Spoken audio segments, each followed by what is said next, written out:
नमस्कार साथियों, मैं मंटू कुमार स्वागत करता हूं पीडब्ल्यू गवर्नमेंट एग्जाम वाला के यूट्यूब चैनल पे। जैसा कि आपको पता है कि हम लोग जो है मैथ्स का जो एक सेशन लेके आते हैं जिसमें कि आपको जो भी इंपॉर्टेंट क्वेश्चंस है किसी भी टॉपिक के वो करवाए जाते हैं। इसी कड़ी में आज मैं आपके सामने लेकर आ रहा हूं परसेंटेज के वो बेहतरीन सवाल जो आपको परीक्षा में बहुत करते हैं परेशान। तो धुआंधार तरीके से आज इन सवालों को उनकी औकात दिखा देते हैं। चलिए स्टार्ट करते हैं। तो सबसे पहली चीज मैं आपको बताना चाहूंगा, परसेंटेज। परसेंटेज का जो मतलब होता है आप लोगों को पता होना चाहिए, प्रतिशत बोलते हैं। और इस दुनिया में कोई भी चीज का मैक्सिमम परसेंटेज 100 हो सकता है, ठीक है। और याद रखिएगा, किसी भी नंबर का कैलकुलेशन जब 100 के बेस इंडेक्स में किया जाता है उसी को हम लोग परसेंटेज भी कहते हैं। ये जैसा कि आपको पता होगा, ठीक है। हाँ, लेकिन हम लोग इस टॉपिक को स्टार्ट करने से पहले मैं आपको कुछ चीज़ें बताना चाहूँगा, कुछ बेसिक चीज़ें जिसका नॉलेज होना बहुत ज़रूरी है आपके लिए, ठीक है। क्या है वो चीज़ें, ध्यान दीजिएगा। परसेंटेज से फ्रैक्शंस, परसेंटेज से फ्रैक्शंस, ये आपके लिए बहुत ज़्यादा ज़रूरी है। और ये पूरी लिस्ट जो है मैंने इसमें शामिल करके रखी हुई है। ये पीडीएफ आपको मिल भी जाएगी और आप इस पीडीएफ से ये पूरी लिस्ट एक बार देख भी लीजिएगा, ठीक है। चलिए तो हम लोग स्टार्ट करते हैं अपनी आज की क्लास और देखते हैं क्या है इसके अंदर। तो याद रखिएगा, परसेंटेज ऑफ फ्रैक्शन कैसे चेंज किया जाता है। जैसे 100% क्या होता है, 1 होता है। 50% क्या होता है, 1/2 होता है। चेंज कैसे किया जाता है, जैसे मान लीजिए आपको 50% चेंज करना है तो मैं इसको लिखूंगा 50/100, ठीक। अब 50/100, तो अगर इसको काटूंगा तो बताइए, काटूंगा तो बेटा आप लोगों के पास क्या आएगा, 1/2 ही तो आएगा, है ना। इसी प्रकार से आप कोई भी परसेंटेज अगर आप इसमें चेंज करना चाहते हैं, मान लीजिए आप 33 1/3% चेंज करना चाहते हैं तो कैसे चेंज करेंगे। पहले 33 को 3 से मल्टीप्लाई करेंगे, 99 आएगा। 99 में 1 ऐड करेंगे, 100 आएगा। ये हो जाएगा आपका 100/3। और परसेंटेज जब हटता है तो नीचे क्या आता है, 100। 100 से 100 कैंसिल, आपके पास बचा क्या, 1/3, ठीक है।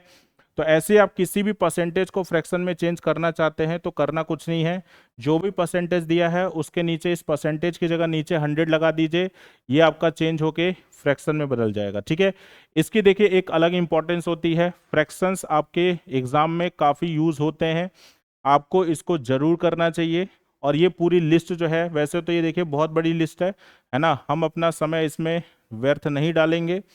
हम आपको ये प्रोवाइड करवा देंगे और आप पूरा का पूरा ये देख लीजिएगा एक बार, ठीक है। ये पूरा का पूरा मैंने आप लोगों को डेसिमल और फ्रैक्शन दोनों में प्रोवाइड करवा दिया है, ठीक है।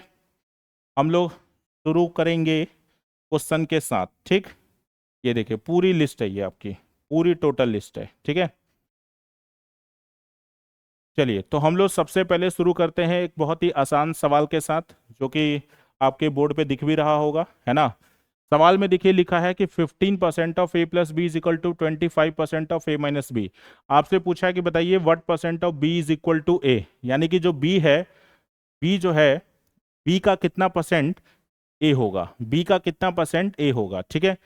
अब ध्यान दीजिएगा, अगर बेटा आप लोगों को इसको सॉल्व करना है तो बताइए, ये 15% इससे मल्टीप्लाई होगा तो ये आपका आ जाएगा 15% A plus 15% B is equal to 25% A minus 25% of B, ठीक। इसके बाद जो ए वाला सेक्शन है इसको एक तरफ कर लीजिए, बी वाले को एक तरफ कर लीजिए। तो 25 में 15 का बचा कितना, 10। 10% ए इज इक्वल टू 25 और 15 कितना होता है, ये ऐड कर लेंगे, ये हो जाएगा 40% ऑफ बी, ठीक। अब बताइए, परसेंट यहाँ भी है, ये भी है, ये दोनों आपस में कैंसिल होगा, 0 0 कैंसिल होगा, आपके पास आएगा A upon B is equal to 4/1। अब हमें ये ध्यान देना होगा कि हमें सवाल में स्टेटमेंट में क्या बोला है, सवाल में स्टेटमेंट में ये कहा है कि बी का कितना प्रतिशत ए के बराबर है। अब बेटा ये बताइए कि बी का कितना प्रतिशत ए के बराबर है, इसका मतलब ये होता है कि तुलना हो रही है बी से और प्रतिशत निकालना है ए का। तो जिसका प्रतिशत निकाला जाता है वो ऊपर रहता है और जिससे तुलना की जाती है वो हमेशा नीचे रहता है, और मल्टीप्लाई 100 किया जाता है जिससे कि आंसर हमारा परसेंटेज में आ जाए, ठीक। अगर मैं इसको परसेंटेज में निकालूंगा तो मेरे पास सवाल का उत्तर जो आएगा 400%, जो कि हमारे डी ऑप्शन में देखने को मिला। डी ऑप्शन इसका बिल्कुल सही जवाब, ठीक। उम्मीद है आप लोग इसको समझ चुके होंगे, नोट करिए इसे। बढ़ते हैं अपने अगले सवाल की ओर। अगला सवाल हमारा देखिए क्या है, 20% of A is equal to 50% of B, है ना। तो आप मेरे को एक चीज बताइए, यहाँ पे 20% A is equal to 50% B, percent percent cancel, zero zero cancel, हमारे पास ए बाई बी आएगा 5/2। ठीक, अब ध्यानपूर्वक अपने सवाल को पढ़िए और सवाल देखिए क्या डिमांड कर रहा है। सवाल में आपसे बोला है कि बताइए ए का कितना प्रतिशत बी के बराबर है। अब ध्यान दीजिएगा, ए का कितना प्रतिशत मतलब तुलना होगी ए से और प्रतिशत निकालना है बी का। तो जरा बताइए कि जिसका प्रतिशत निकालना है वो हमेशा ऊपर रहेगा, अरे हाँ है ना, और जिससे तुलना की जा रही है वो हमेशा नीचे रहेगा। 2/5 मल्टीप्लाई 100, और जैसे ही आप निकालेंगे आंसर आएगा 40%। ठीक है, तो ये यहाँ पे एक जीरो गलती से लग गया हुआ है, यहाँ पे 40% आंसर होगा, डी ऑप्शन इसका बिल्कुल सही जवाब होगा। ठीक है, चलिए नोट करिए। बढ़ते हैं अपने अगले सवाल की ओर। अगला सवाल देखिए क्या है, यहाँ पे देखिए जो भी क्वेश्चंस है ये कंपैरिजन वाले क्वेश्चन यहाँ से स्टार्ट हो रहे हैं, ये कंपैरिजन वाले क्वेश्चंस है। कंपैरिजन वाले क्वेश्चंस कैसे किए जाते हैं ध्यान रखिएगा। चलिए इस सवाल में बताता हूँ मैं आप लोगों को। सबसे पहले यहाँ पर देखिए 3 नंबर इसने बोला, आप भी यहाँ पे 3 नंबर बना लीजिए। ठीक, सवाल ने बोला है कि दो संख्याएं हैं, दोनों संख्याओं की तुलना जो है इसने तीसरी संख्या से की हुई है। ठीक, बोला है कि दो नंबर, एक जो है 90% तीसरे से कम होगा और एक जो है 75% तीसरे से कम होगा। ठीक है, तो आप मेरे को एक चीज जरा बताइए, इस पहली संख्या की तुलना भी तीसरे से हुई है ना। तो मैं आपसे कहूंगा कि पहली संख्या तीसरे से कितना कम है, 90%। दूसरी संख्या कितनी कम है, 75%। ठीक है, तो हमने ये एक ओवरव्यू, एक रूट मैप बना लिया कि हमें ये सवाल कैसे लेके जाना है। ठीक है, अब बेटा एक चीज जरा बताइए, यहाँ पर क्या करते हैं, कई बच्चे जो है 100 मानते हैं, लेकिन 100 जो है एक गलत नंबर को मान लेते हैं। गलत नंबर से मेरा मतलब ये है कि जिसको मानना चाहिए उसको ना मान के किसी और नंबर को मान लेते हैं। ठीक है, अच्छा, वो इसलिए मानते हैं क्योंकि वो डिसाइड नहीं कर पाते हैं कि किस नंबर को 100 लिया जाए। और अगर आप ये डिसीजन लेना चाहते हो कि किस नंबर को 100 लिया जाए, तो एक सिंपल सा मैं आपको तरीका बताता हूँ, ध्यान दीजिएगा। पहले नंबर का कंपैरिजन तीसरे से है, जबकि दूसरे का किससे है, तीसरे से। बेटा अगर आप यहाँ पे गौर से देखोगे तो तीसरे नंबर का कंपैरिजन किसी भी अलग नंबर से नहीं किया गया है। ठीक है, याद रखिएगा, जिस नंबर का कंपैरिजन किसी दूसरे नंबर से ना हो उसी को हमेशा 100 लेके चलना है। ठीक है, तो मैं यहाँ पर तीसरे को 100 ले लूंगा। ठीक, ये 100 है, ये 90% कम है, तो ये यानी 10 हुआ। ये 100 है, ये 75% कम है, यानी कि ये 25 हुआ। ठीक, अब मेरे को एक चीज़ ज़रा बताइए, क्वेश्चन ने डिमांड ये किया है कि बताइए पहले नंबर का कितना परसेंट मैं बढ़ा दूं जिससे कि मेरा number equal to second number हो जाए। ठीक, आप मेरे को एक चीज़ बताइए कि ये जो है कितना बढ़ाऊं ताकि 25 के बराबर हो जाऊं। तो 10 से 25 होने के लिए मेरे को 15 बढ़ाना पड़ेगा, लेकिन मेरे को आंसर चाहिए परसेंटेज में, तो परसेंटेज के लिए मेरे को किसी से कंपेयर करना पड़ेगा। किससे कंपेयर करना है, तो याद रखिए यहाँ पे लिखा हुआ है कि पहली संख्या को किस परसेंट से बढ़ा दें, यानी कि हमें परसेंटेज निकालते वक्त तुलना करना है पहली संख्या से, तो नीचे आएगा 10 पहली संख्या और मल्टीप्लाई क्या, 100, जीरो जीरो कैंसिल, आपके पास सवाल का उत्तर क्या आ जाएगा, 150%। ठीक है, बहुत ही देखिए प्रेम पूर्वक हमारा आंसर आ गया 150%। क्लियर हुआ कि नहीं हुआ। ठीक, बढ़ते हैं अपने अगले सवाल की ओर, इसको आप लोग फटाफट नोट कर लीजिए।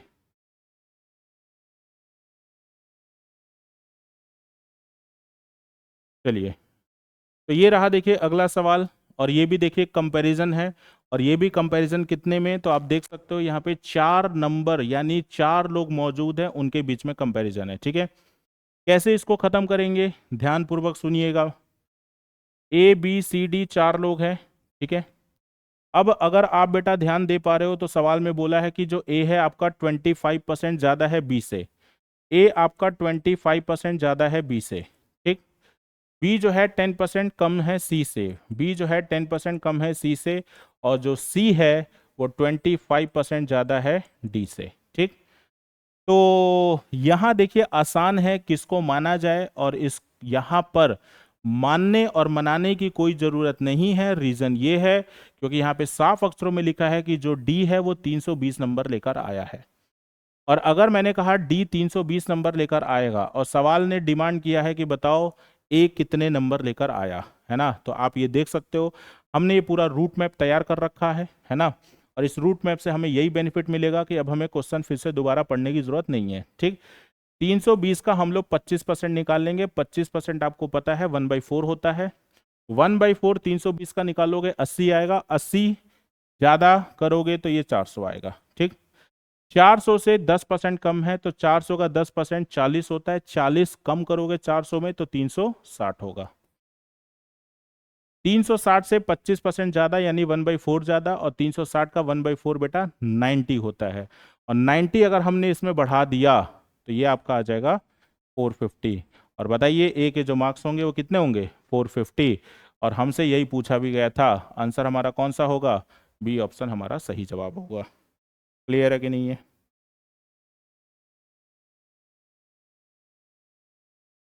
चलिए बढ़ते हैं अपने अगले सवाल की ओर। देखिए, ये एक काफ़ी खूबसूरत सवाल जो आपके पेपर में पूछा गया है, और ये हाल ही में पूछा हुआ सवाल है। अभी अगर आप लोगों ने एग्ज़ाम दिया होगा एसएससी सीएचएसएल का, तो उसी के पेपर में ये पूछा हुआ क्वेश्चन है। ठीक है, बहुत खूबसूरत सवाल है। कई बच्चों को इस सवाल लगता है कि ये सवाल अधूरा है, लेकिन ये सवाल अधूरा नहीं है। ये सवाल क्यों नहीं अधूरा है, मैं आपको ऐसी एक छोटा सा हिंट दे रहा हूँ, सुनिए। यहाँ पर आपको ध्यान दोगे तो क्वेश्चन में जो बोला गया है आंसर निकालने के लिए परसेंटेज में बोला गया है। ठीक है बेटा, एक चीज याद रखिएगा, मैथ्स का एक सिंपल सा नियम होता है, जिस भी सवालों का उत्तर परसेंटेज या रेशियो में निकालना होता है, वहां पे उस सवाल में ओरिजिनल डाटा की जरूरत नहीं होती है। आप बिना ओरिजिनल डाटा के भी उस सवाल के उत्तर तक पहुंच सकते हो। ठीक है, लेकिन हाँ, लेकिन एक चीज का ध्यान आपको ये रखना है कि जो भी आपको डाटा प्रोवाइड कराए जा रहे हैं, या तो वो डाटा परसेंटेज में प्रोवाइड कराया जाए या तो वो डाटा रेशियो में प्रोवाइड कराया जाए। डाटा अगर परसेंटेज और रेशियो में प्रोवाइड कराया गया है तो हम उसका उत्तर रेशियो या परसेंटेज में ला सकते हैं, और इसने भी मेरे से डिमांड परसेंटेज में ही किया है, तो इस सवाल का उत्तर हम लोग दे सकते हैं। ठीक है, कैसे देना है? हालांकि देखिए, इसके तरीके देखा जाए तो दो तरीके हैं, है ना। मैं आपको एक सिंपल सा तरीका बताता हूं, और वो तरीका आप लोग खैर जानते भी हो, है ना। देखिएगा, ये बताइए, सबसे पहले आपको ये कॉन्सेप्ट पता होना चाहिए कि जो इनकम होता है आपका, इनकम जो होता है, income is equal to expenditure plus saving. यानी कि जो भी आप पैसा कमाते हैं, है ना, दो ही जगह जाता है, या तो खर्च होगा या तो उसमें बचत होगा। ठीक, सवाल में बोला है कि ए की जो इनकम है वो 125% ऑफ इनकम ऑफ बी। अब आपको ये पता होना चाहिए कि अगर इसने ये बोला है कि ए का इनकम जो है वो 125%, 125% बेटा 5/4 होता है। नहीं निकाल पा रहे हो, कोई बात नहीं, 125% तो 125 के नीचे 100 रखिए, काट के देखिए 5/4 ही आएगा। ठीक है, तो ये हो जाएगा 5/4 ऑफ बी।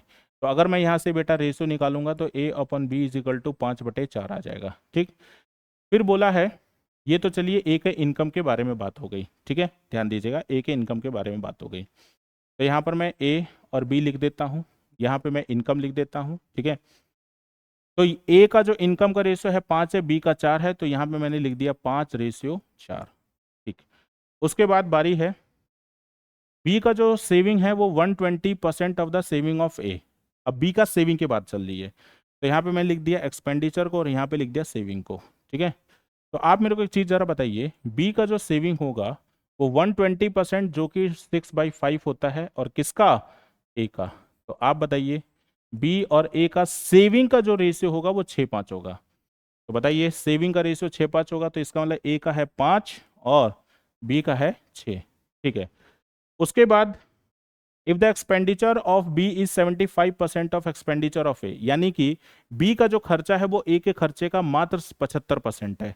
तो आप मेरे को एक चीज जरा बताइए, बी का जो 75% that is 3/4 of A, and B upon A is equal to 3/4, है ना। ये आपके एक्सपेंडिचर का रेशियो है। तो ए का है 4 और बी का है कितना? 3। ये हमारे पास देखिए तीनों रेशियो मौजूद है। ठीक है, अब यहाँ पर दिक्कत वही आती है बच्चे के सामने, जो बच्चे क्रॉस मल्टीप्लाई लगाते हैं, सारा डाटा रेशियो में दिया है। अगर इसमें सेविंग रेशियो में नहीं दिया होता तो बच्चे ने फिर आराम से इसको कर लेना था। ठीक है, लेकिन प्रॉब्लम यहाँ पे यही है कि यह डाटा जो है रेशियो में दिया हुआ है। ठीक है, मैंने कहा अगर ये डाटा रेशियो में दिया है तो आप इसको रेशियो से वेरिएबल में लेकर आओ। तो तो मैंने कहा इसको 5x मान लीजिए, इसको 6x मान लीजिए, ठीक है। और जैसा आप लोग करते आए हो हमेशा की तरह क्रॉस मल्टीप्लाई कर दीजिए। तो बताइए 5 दिया 15, 4 चौके 16, 16 में से 15 गया, बचा कितना? 1। 1 का वैल्यू कितना होगा? तो सुनिएगा, 6 चौके 24x, 5 तियाँ, बताइए 5 तियाँ 15x। तो बताइए 24x में से 15x गया तो बचेगा कितना? 9x। तो 1 का वैल्यू बेटा 9x। अगर 1 का वैल्यू 9x, तो ध्यान रखिएगा यहां पे आपको 5 का वैल्यू और 4 का वैल्यू ही निकालना है, 4 और 3 का नहीं निकालते हैं इसमें, इस वाले मेथड में। हाँ, अगर एक्सपेंडिचर को आप ऊपर कर देते हो, इसको नीचे कर देते हो, देन उस केस में आप निकाल सकते हो, तब कोई दिक्कत नहीं है। लेकिन अभी फिलहाल अगर ये ऊपर है तो हमें इसी का वैल्यू निकालना है, ठीक है। 1 का वैल्यू 9x, तो बताइए 5 का वैल्यू कितना होगा? 45x। 4 का वैल्यू कितना होगा? तो ये कितना हो जाएगा? 36x। अब मेरे को एक चीज जरा बताइए, 45 रुपये अगर आपने कमाया है जिसमें कि 5 रुपये आपने बचाया है, तो आप खुद बता दीजिए कि आपका जो खर्चा होगा वो कहीं ना कहीं 40 का होगा कि नहीं होगा, यानी कि 40x, ठीक है।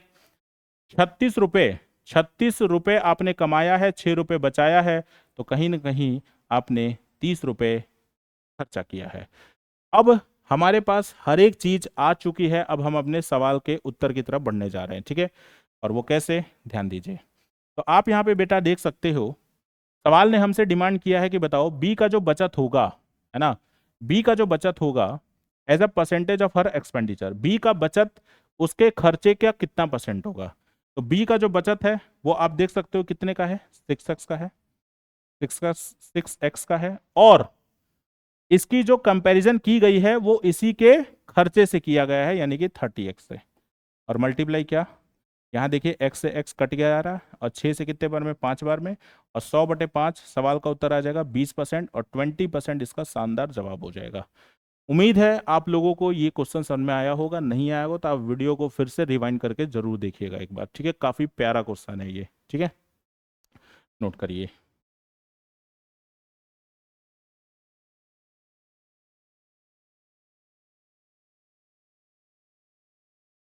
चलिए बढ़ते हैं अपने अगले सवाल की ओर। देखिए ये सवाल आप लोगों ने देखा होगा, बार बार आपके परीक्षा में पूछा जाता है, जल्दी से इसको निपटाते हैं, उड़ाते हैं। ध्यान दीजिएगा, सवाल में बोला गया है कि जो ऑयल का जो प्राइस है वो 20% से इंक्रीज कर जाता है, जबकि जो उसका कंजप्शन है यानी कि जो खपत है वो 8/3 से डिक्रीज हो जाता है। क्वेश्चन में हमसे ये पूछा है कि बताओ कितना परसेंट खर्चा जो है इंक्रीज होगा या डिक्रीज होगा। सिंपल सा एक कॉन्सेप्ट समझिए मेरा, आप बताइए जो एक्सपेंडिचर होता है, expenditure is equal to rate into consumption होता है कि नहीं होता है। ये क्या है? मैंने कहा आपके परिवार में 10 किलो चीनी खाई जाती है और 1 किलो चीनी 50 रुपए की है, तो बताइए आपके परिवार का जो खर्चा होगा वो 500 रुपये होगा कि नहीं होगा। कैसे लेकर आए? आपने 50 को 10 से मल्टीप्लाई किया, निकल के आया 500। तो मैं भी तो वही कह रहा हूं कि रेट को कंजप्शन से मल्टीप्लाई करोगे तो निकल के जो आएगा वो कौन आएगा? एक्सपेंडिचर। क्लियर है बात? चलिए इस सवाल में देखिए क्या बोला है कि जो ऑयल का जो प्राइस है वो 20% से इंक्रीज कर गया, ठीक है। तो बेटा ये बताइए 20% से ऑयल का प्राइस इंक्रीज कर गया यानी 1/5। इसका मतलब पहले ऑयल का प्राइस अगर 5 रहा होगा तो नया प्राइस कितना हो जाएगा? 6 हो जाएगा, ठीक है। कंजप्शन आपका डिक्रीज कर गया, कितना कर गया? 8 1/3, जो कि होता है 1/12। अगर 1/12 कंजप्शन डिक्रीज कर गया यानी कि पहले अगर 12 रहा होगा तो अब कितना हो जाएगा? 11। क्यों 11? क्योंकि ये माइनस हो जाएगा, ठीक है। अब बताइए 12×5 = 60, यानी पहले खर्चा था 60 का, अब कितने का है? 66 का। कितना खर्चा बढ़ गया? बोलोगे 6 का। किस पे सर? 60 पे। मल्टीप्लाई, तो 0 0 कैंसिल, 6 से 6 कैंसिल, बचा कितना? 10%। यानी कि आपका जो खर्चा है वो 10% से इंक्रीज कर गया, यानी कि कौन सा option? Increase by 10%, that is C option आपका बिल्कुल सही जवाब होगा। बताइए, नोट करिए इसे।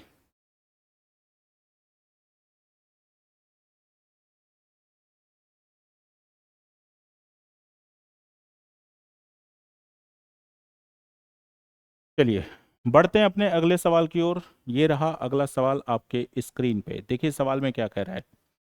सवाल में ये बोला है कि एक सिलेंडर है ना, एक सिलेंडर है, एक बेलन है, जिसकी त्रिज्या जो है 10% से कम हो जाती है और जो उसकी ऊंचाई है वो 20% तक बढ़ जाती है।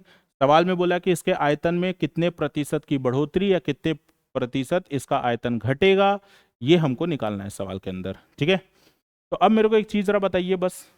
सबसे पहले इस सवाल को खत्म करने के लिए हमें इसके वॉल्यूम यानी बेलन के आयतन का फॉर्मूला पता होना चाहिए, है ना। तो मुझे उम्मीद है आप लोगों से वो फॉर्मूला याद होगा आप लोगों को। तो वॉल्यूम इज इक्वल टू होता है पाई आर स्क्वायर एच। ठीक है बेटा, याद रखना इस दुनिया में जो भी कांस्टेंट क्वांटिटी है, कुछ भी बढ़ जाएगा घट जाएगा, कांस्टेंट क्वांटिटी चेंज नहीं हो सकती। तो हम लोग यहाँ पे पाई को नहीं रखेंगे, पाई का कोई रोल नहीं है, पाई मैंने हटा दिया। ठीक, रेडियस आपका देख सकते हैं 10% से डिक्रीज हो गया, और 10% आपको पता होना चाहिए 1/10 होता है। यानी कि पहले अगर रेडियस 10 था तो अब 9 हो जाएगा। फॉर्मूले में स्क्वायर है, आपको भी स्क्वायर लगा लेना है। फॉर्मूले में स्क्वायर है, आपको भी स्क्वायर लगा लेना है। हाइट आपका 20% से इंक्रीज कर गया, 20% दैट इज 1/5, यानी कि पहले था 5 और अब हो जाएगा 6। ठीक, 10 का स्क्वायर 100 इंटू 5 यानी कि 500, वॉल्यूम होगा पहले 500। ठीक, 9 का स्क्वायर दैट इज 81, और 81 को 6 से मैंने मल्टीप्लाई किया तो ये आ जाएगा 486। जरा बताइए आपका वॉल्यूम गिर गया कि नहीं गिर गया। तो आप कहोगे सर कितना, तो मैं कहूंगा सर 14, और 14 जो वॉल्यूम गिरा है किस पे, 500 पे, और मल्टीप्लाई क्या करोगे 100। 0 0 खत्म, 14/5, 14 का डबल 28, आंसर आ जाएगा 2 पॉइंट, आंसर आ जाएगा 2.8%। और ये वॉल्यूम डिक्रीज हुआ है, तो आंसर आपको टिक करना है डिक्रीज बाय 2.8%। क्लियर है कि नहीं है, नोट करिए।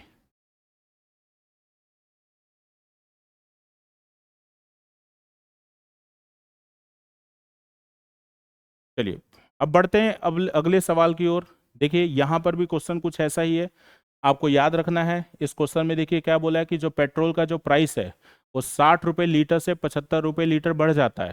ठीक है, यानी पहले 60 रुपये था और अब 75 रुपीज़ पर लीटर हो चुका है। ठीक है, कब आएंगे ये अच्छे दिन, है ना, कि 60 से 75, है ना, इतना ही होना चाहिए, ज़्यादा नहीं होना चाहिए। How much should the consumption of petrol be reduced. तो बताइए कंजप्शन जो है पेट्रोल का कितना परसेंट कम हो जाएगा जिससे कि हमारा खर्चा केवल 10% से इंक्रीज होगा। अच्छा, ये सवाल भी अगर हम बात करें तो आपका जो बना है expenditure is equal to rate into consumption पे, है ना। भाई 1 लीटर पेट्रोल 10 रुपए का है ना, और आपके परिवार में 90 लीटर पेट्रोल मान लीजिए यूज हो रहा है, तो बताओ खर्चा कितना होगा। तो आप 10 को 90 से मल्टीप्लाई करोगे तभी तो खर्चा निकल के आएगा, है ना। तो बिल्कुल ये उसी कॉन्सेप्ट पे आधारित है। ठीक है, चलिए तो खत्म करते हैं इसको, कैसे करेंगे ध्यान दीजिएगा। तो बेटा ध्यान से सुनिएगा, सवाल जो आपका उठा है वो किस पे उठा है, कंजप्शन पे। किस पे उठा है, कंजप्शन पे, यानी कि इस पे। सोचिए अगर सवाल इसका उठा हुआ है तो यानी सवाल में ये और ये देना चाहिए। और अगर आप थोड़ा ध्यान से देखोगे तो एक्सपेंडिचर के बारे में दिया है, मतलब इसके बारे में दिया है। रेट के बारे में दिया है, यानी इसका मतलब इसके बारे में भी दिया हुआ है।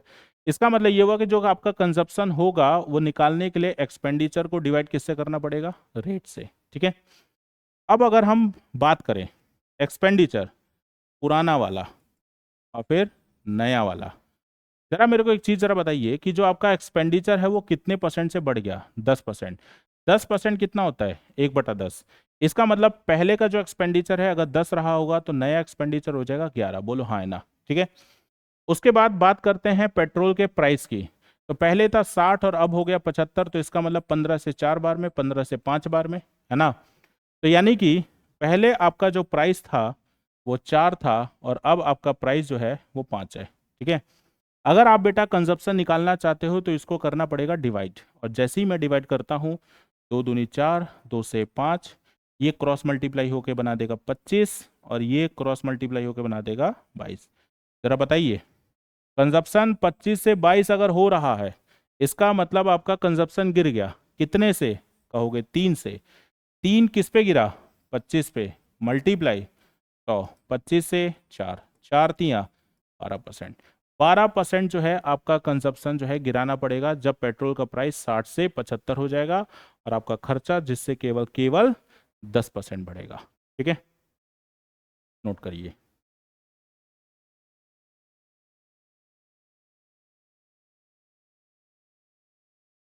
चलिए अगला सवाल काफ़ी आसान सवाल है, ठीक है। कोई भी फ्रैक्शन आपको पता होना चाहिए कि वो एक्स अपन वाई के फॉर्मेट में होता है, जिसमें कि ऊपर वाला नंबर न्यूमरेटर कहलाता है, नीचे वाला जो नंबर है वो हमारा डिनोमिनेटर कहलाता है, ठीक है। जैसा कि सवाल ने बोला है कि जो न्यूमरेटर है वो फ्रैक्शन का 200% बढ़ गया। याद रखिएगा कोई भी नंबर ऑलरेडी पहले से 100% होता है, ठीक। अगर आपने न्यूमरेटर को 200% बढ़ाना है तो आपको 100 में 200 को जोड़ देना है। क्यों? क्योंकि वो ऑलरेडी 100% है। तो बताइए 100 में 200 जोड़ूंगा तो कितना हो जाएगा? 300% ऑफ एक्स।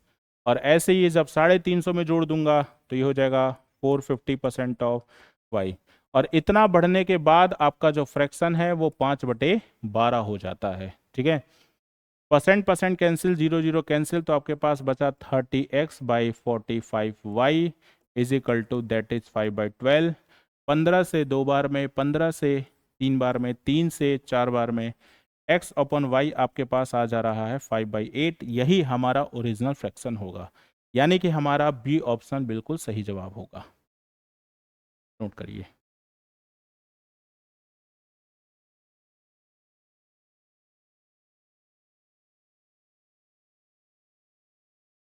चलिए ये क्वेश्चन देखते हैं, काफ़ी अच्छा क्वेश्चन है। बोला है कि 2 सक्सेसिव ईयर में, है ना, एम्प्लॉय जो काम कर रहे हैं किसी कंपनी में, अपीयर्ड एट द डिपार्टमेंट, अच्छा डिपार्टमेंटल एग्जाम किसी कंपनी में चल रहा था और उसके जो एम्प्लॉय अपीयर कर रहे हैं, तो एक ईयर में 75 एम्प्लॉयज़ ने अपीयर किया, जबकि दूसरे ईयर में 50 एम्प्लॉय नहीं अपीयर किया, ठीक है। उसके बाद कह रहा है 84% एंड 52% ऑफ देम पास्ड। तो पूछा ये गया है कि इसका 84% पास हुए जबकि इसका 52% पास हुए। तो क्वेश्चन ने ये डिमांड किया है कि बताइए average rate of pass percent, मतलब दोनों का मिलाकर ओवरऑल परसेंटेज रेट, परसेंटेज बताना है कि कितना पास हुआ है, ठीक है। देखिए याद रखिएगा इस दुनिया में कभी भी कंबाइंड परसेंट अगर आप निकालना चाहते हो तो देखो एक तरीका तो आप जानते हो कि 84% इसका निकलेगा, 52% इसका निकलेगा, फिर दोनों को जोड़ेंगे, ये सारी कहानी, ठीक है। ऐसा कुछ नहीं करना है आप लोगों को। वैसे ही मैंने आपको अभी अभी बताया था, जब भी आंसर किसी सवाल का परसेंटेज में चाहिए तो ओरिजिनल नंबर की आवश्यकता नहीं है, लेकिन मैंने ये भी बोला था ओरिजिनल नंबर की आवश्यकता नहीं है लेकिन उनके रेशियो की आवश्यकता हमें होती है ना। तो मैं यहाँ पर इनके रेशियो की ही आवश्यकता को पूरा करने के लिए इसको मैं करूँगा चेंज रेशियो में, 25 से 3 बार में, 25 से 2 बार में, ठीक। अब याद रखिएगा इन दोनों में छोटा नंबर 52 है, बड़ा नंबर 84 है। कुछ भी कर लीजिए, जो भी आपका आंसर आएगा 52 से छोटा नहीं आएगा, 84 से बड़ा नहीं आएगा। तो आप एक काम करिए, ऑप्शन की तरफ जाइए। ऑप्शन में अगर आप देखोगे तो ए ऑप्शन खत्म, बी ऑप्शन खत्म, है कि नहीं है? बचा ये दोनों ऑप्शन, ठीक है। तो आप अपने मन से इन दोनों के बीच में कोई एक नंबर मान लीजिए। तो मैंने वही नंबर माना जो ऑप्शन में था। आप अपने मन से कुछ भी मान सकते हो, आपका मन करे 72 मान लो, 70 मान लो, कोई दिक्कत नहीं है। तो मैंने माना 71, ठीक है। 71 से बेटा ये कितना ज़्यादा है? 71 से कितना ज़्यादा है? तो आप कहोगे सर 13, और 13 मल्टीप्लाई 3, ठीक। ये 71 से कितना कम है? ये 71 से कितना कम है? तो बताइए कितना कम है भाई? 52 और 8 60 हो गया, और 11 उधर, यानी 19 कम है। 19 मल्टीप्लाई 2, 13 तिया 39, 19 दूनी 38, 39 में 38 गया, बचा 1, और 3 + 2 ये लगा दीजिए 5, और ये देखिए आपका आंसर आपके सामने आ चुका है 71, 1/5%, जो कि डी ऑप्शन की तरफ इशारा कर रहा है। देखिए हमने कितने आसानी से हमने इसको खत्म किया, ठीक है। कुछ नहीं, ये मेथड जो है कोई ऐसा नहीं कि कोई नया मेथड है, ठीक है। इसको डेविएशन बोलते हैं, ये डेविएशन मेथड है। आप लोगों ने स्टैटिस्टिक में भी पढ़ा होगा डेविएशन वगैरह चीज़ें, है ना। समझ लीजिए ये वही है एक तरह से। चलिए ये सवाल भी देखिए हम लोग उसी से ख़त्म करने वाले हैं। देखिए कैसे। सबसे पहले बताइए यहाँ पे आपको जो बोला गया है नंबर ऑफ बॉयज़ और गर्ल्स का रेशियो, तो बॉयज़ और गर्ल्स का जो रेशियो दिया है वो 3:2 दिया है, ठीक है। इसने बोला 25% लड़के स्कॉलरशिप पाते हैं, नहीं 20%, सॉरी 20% लड़के स्कॉलरशिप पाते हैं और 25% लड़कियां स्कॉलरशिप पाती हैं। इसने हमसे ये पूछा है कि बताइए उन बच्चों का परसेंटेज जिनको स्कॉलरशिप नहीं मिलता। याद रखिएगा, बच्चों का परसेंटेज, ठीक है। तो यानी हमसे बच्चों का परसेंटेज मतलब कंबाइंड परसेंटेज के बारे में पूछा जा रहा है ना। लेकिन हमसे पूछा है कि कौन नहीं पा रहा है। ये देखिए, कौन नहीं पा रहा है ना। याद रखिएगा, अगर पाने वाले 20% है तो यहां नहीं पाने वाले कितने होंगे बताइए। तो आप कहेंगे सर 80% होंगे। ये कितने होंगे? ये 75 होंगे। अब याद रखिए, हमें इससे कोई मतलब नहीं रहा। अब हम लोगों को इससे कोई मतलब नहीं रहा, ठीक है, क्योंकि हमको चाहिए जो आपके डाटा नहीं पाने वाले। अब इसके बीच में कोई भी एक नंबर मान लीजिए, है ना। तो इसके बीच में अगर मानना है तो मुझे लगता है कि 56 को काट दिया जाए, 70 को काट दिया जाए, है ना। 80, देखिए इसके बीच में ही आंसर आएगा तो इसका मतलब 80 भी ऑप्शन नहीं होगा। देखिए बड़े ही प्यार से हमने आंसर ले आए और 78। लेकिन अगर आप वैल्यू मानना चाहते हैं वाकई में तो मान लीजिए, कोई दिक्कत नहीं है। ये मेरा 78 है। 78 से कितना ज़्यादा? +2, मल्टीप्लाई कितना 3, ये कितना कम है -3, मल्टीप्लाई कितना 2, ये प्लस का 6 है, ये माइनस का 6 है, आपस में पूरा कट गया, हो गया 0। इसका मतलब 78 बिल्कुल इसका सही जवाब होगा। बताइए समझ में आया कि नहीं आया? बिल्कुल कमेंट जरूर करिएगा। वीडियोस कैसी लगती हैं आप लोगों को जरूर हमें बताइए, ठीक है। आपके एक कमेंट से हमें बड़ा मोटिवेशन मिलता है।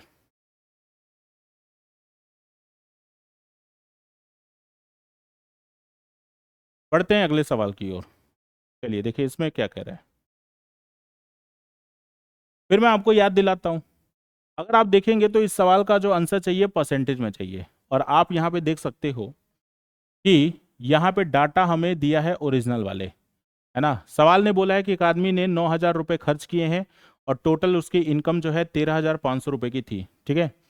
यदि उसके इनकम और एक्सपेंडिचर, इनकम में 14% बढ़ा दिया जाए और उसके जो खर्चे हैं उसको 7% बढ़ा दिए जाए, तो बताइए उसके परसेंट सेविंग, मतलब कि उसका जो सेविंग है वो कितने परसेंट से चेंज होता है, ठीक है। तो आपको ये पता होना चाहिए, आपको ये पता होना चाहिए कि भाई आपका जो इनकम होता है, income is equal to expenditure plus saving होता है, ठीक है। यहाँ पर आप देख सकते हो, मैंने आपसे बोला था कि जब परसेंट में चाहिए तो ओरिजिनल डाटा की जरूरत नहीं है, लेकिन हाँ ओरिजिनल डाटा के रेशियो की जरूरत होती है ना। तो ये बताइएगा कि ये आपका इनकम 13,500 है और ये 9,000 है। मैं इसको रेशियो में काट के छोटा कर दूंगा, 45 से 3 बार में, 45 से 2 बार में, है ना। तो अब बताइए बेटा, अगर मैंने कहा इनकम आप 3 रुपये कमा रहे हो, जिसमें आपने 2 रुपये खर्चा कर दिया, तो बचत कितनी होगी? 1 रुपये की, ठीक है। बहुत ही प्रेम पूर्वक इसका आंसर लेकर आएंगे, देखिएगा कैसे, ध्यान दीजिएगा। इनकम आपका 14% से बढ़ गया और खर्चा आपका 7% से बढ़ गया, लेकिन हमें सेविंग के बारे में नॉलेज नहीं है, ठीक है। इसको आपस में मल्टीप्लाई करिए। 14 दिए कितना होता है? 42। 7 दूनी कितना होता है? 14। और ये कितना? x। 42 में 14 गया तो आप कहेंगे सर 28। और देखिए सवाल का उत्तर आ गया 28%, ठीक है। बी ऑप्शन सही जवाब। जो बच्चा इस डाटा में फंसेगा, समझ लीजिए वो फंसा रह जाएगा, क्योंकि इस डाटा का 14% निकालोगे बहुत समय लेगा। 7% चलिए समय नहीं लेगा क्योंकि 9,000 है, लेकिन हमें डाटा से कोई मतलब नहीं था, है ना। डाटा में फंसने का मतलब बेवकूफ़ी, ठीक। देखिए कितना हमने आराम से इसका आंसर निकाल लिया, ठीक है।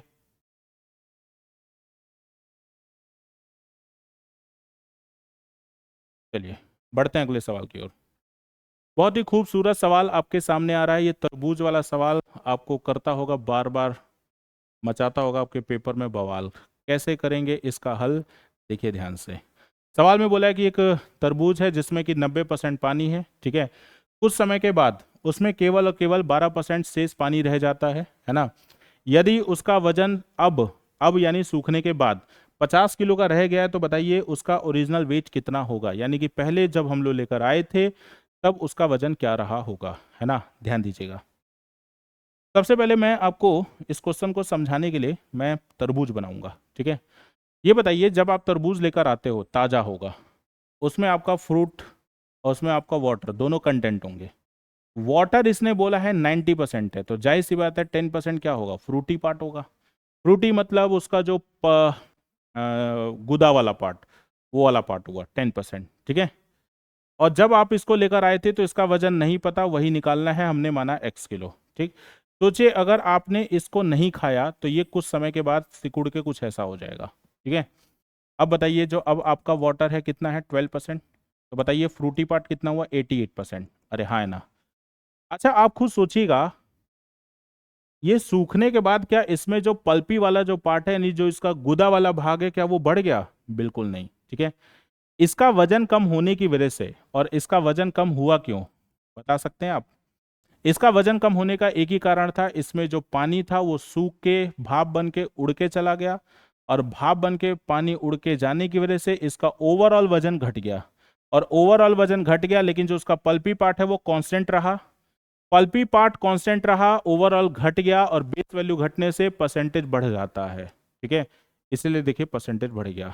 ठीक है, लेकिन हाँ अगर मैं आपसे पूछूंगा कि बताइए सूखने से पहले और सूखने के बाद क्या इसका फ्रूटी वाला जो पार्ट है उसकी क्वांटिटी क्या चेंज होगी, तो नहीं, उसकी क्वांटिटी सेम रहेगी, केवल परसेंटेज चेंज हुआ है। ठीक है, तो अब जरा बताइए यहाँ पे 10% हम किसका निकालेंगे, x का, जबकि यहाँ पे 88% किसका निकालेंगे, 50 का। और जितना वजन फ्रूट का यहाँ होगा उतना ही यहाँ होगा, इसी वजह से दोनों को सेम करना है। ठीक है, परसेंट परसेंट कैंसिल हुआ, 0 0 कैंसिल हुआ, तो आपके पास x is equal to 88 into 5 that is 440 kg, यानी कि 440 किलो का था जब हम लोग उसको खरीद के लेकर आए थे, और यही हमसे सवाल ने डिमांड किया हुआ था। उम्मीद करता हूं आप लोगों को समझ में आया होगा। इसी कड़ी में देखिए एक सवाल और ऐसा ही है, ये भी सवाल आप लोगों ने कई जगह पे चाहे कई एग्जाम में देखे होंगे, है ना। बोला है कि जो ताजा फल है उसमें 68% पानी है। भैया ताजा फल का मतलब क्या हुआ? ताजा फल मतलब एकदम तरबूज ताजा लेकर आए, है ना, जिसमें कि आपका वाटर 68%। तो फ्रूट आपका कितना हो जाएगा? आप कहेंगे सर 32। आपने इसको खाया नहीं, सूख के हो गया ऐसा। ठीक है, और इसमें आपका जो पानी है वो कितना, 20%। तो बताइए फ्रूट कितना होगा, 80%।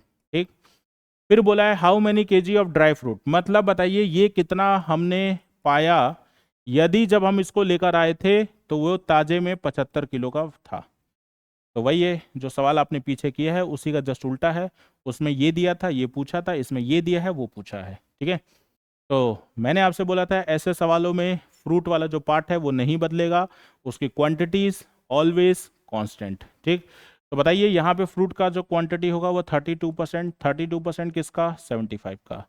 जबकि यहाँ पर कितना होगा, 80%, 80% किसका, एक्स का। परसेंट परसेंट कैंसिल हुआ, 32 into 75 is equal to 80 into X. 16 से 2 बार में, 16 से 5 बार में, 5 से 15 बार में, और 15 दूनी होता है 30। यानी कि जब ये सूख जाएगा तो ये 75 से 30 किलो का रह जाएगा। यानी हमारा आंसर बी ऑप्शन बिल्कुल सही जवाब।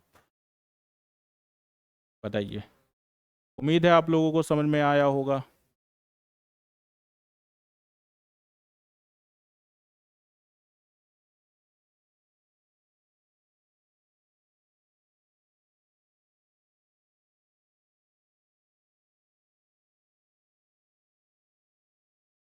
चलिए बढ़ते हैं अब अगले सवाल की ओर। काफ़ी प्यारा सा सवाल है, ये भी कहीं ना कहीं थोड़ा सा परेशान करने वाला ही होता है। ठीक है, चलिए बताता हूँ इसको मैं।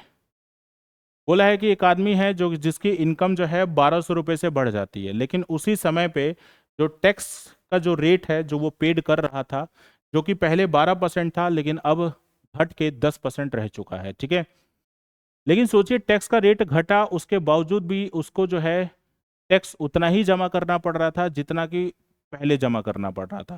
पहले का मतलब जितनी सैलरी उसकी पहले थी उस पर भी उतना ही टैक्स दे रहा था। 1200 रुपये सैलरी बढ़ गई उसके बावजूद भी उसको सेम टैक्स देना पड़ रहा है। ये देखिए he now pay the same amount of tax as before. लेकिन उसके सोचिए मजे की बात यह है कि टैक्स रेट घटा उसके बावजूद भी उसको टैक्स उतना ही क्यों देना पड़ रहा है। तो इससे तो आप ये साफ जान चुके होंगे कि ऐसा इसलिए हो रहा है क्योंकि उसके साथ टैक्स रेट घटने के साथ साथ उसकी सैलरी बढ़ भी जा रही है। ठीक है, फिर बोला है कि बताओ उसकी बढ़ी हुई इनकम कितनी होगी यदि 20% टैक्स एग्जेम्प्टेड है दोनों केसेस में। यानी कि उसको अपने 20% सैलरी पे, 20% इनकम पे ना तो पहले टैक्स देना होता था और ना तो बाद में देना होता था। ठीक है, तो कैसे करेंगे इसको, ध्यान दीजिएगा। मैं आपको इसको दो तरीके से बताऊंगा। पहला मेथड देखिएगा। ठीक है, सबसे पहले मैंने कहा आदमी की सैलरी एक्स थी, ठीक, पहले, और बाद में हो जाती है एक्स प्लस 1200, जैसा कि सवाल ने बोला था, ये देखिए, है ना। और ये बताइए, लास्ट लाइन में बोला है कि 20% पे टैक्स नहीं देना। 20% पे टैक्स नहीं देना, तो इसका मतलब हमें देना कितने पे है, 80%। ये लीजिए 80%, ये लीजिए 80%। ठीक है, फिर पहले जो टैक्स देता था वो 12% का था, मैंने कहा ये लीजिए 12% का था। और अब जो टैक्स देता है वो केवल 10% का है, ये लीजिए अब होगा 10% का।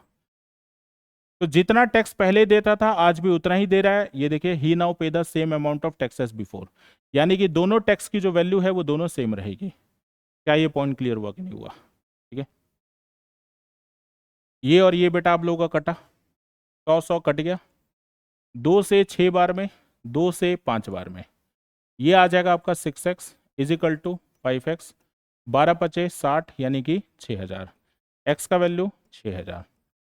ध्यान दीजिएगा, x का वैल्यू 6000 और आपने 6000 पे टिक कर दिया, हो जाएगा गलत, वैसे भी 6000 ऑप्शन में है ही नहीं। ठीक है, सवाल ने हमसे जो पूछा है, हमसे पूछा है, कहाँ गया कहाँ गया कहाँ गया, what is his increased income, यानी इसकी बढ़ी हुई इनकम।